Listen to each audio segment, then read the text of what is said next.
The reality is you can sit on the internet for long enough and find an abundance of information on the macro drivers and the niche drivers as well. However, it's in these niche drivers that takes a lot of time, experience, and of course skill that really sets us apart from everybody else. And the devil is in the detail. Now, I'm going to go through one of the niche drivers that we look at. I'm not going to give you our secret herbs and spices. Of course, you need to be a client to get access to that.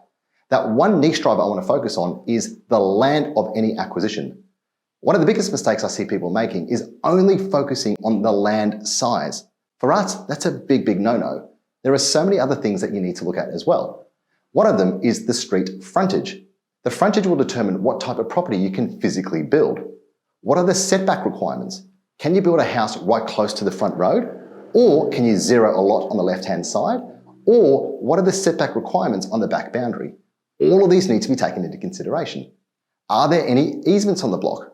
As you may or may not know, depending on the type of easement will determine if you can build close to it or above it as well.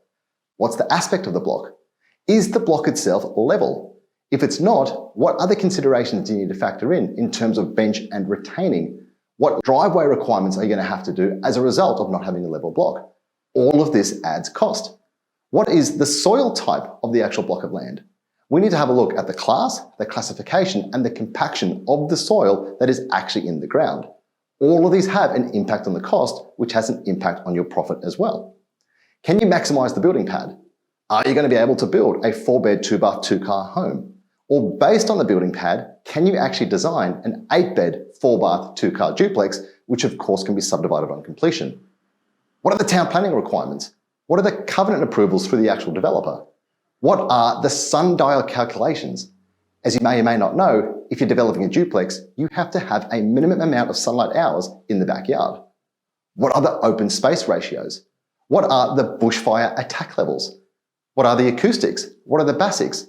As you may or may not know, different climates require different building materials, which of course all adds up in cost as well. So as you can see, there is a ton of research and due diligence that you need to do on these niche drivers. And let me stress, this is just one niche driver. So when you're doing your research and your due diligence, make sure that the macro drivers all stack up. Make sure that the micro drivers all stack up. And make sure that you pay particular attention to all of these niche drivers, because the devil really is in the detail. If you get these niche drivers wrong, it can mean the difference between developing a very successful project versus a project that is an absolute disaster.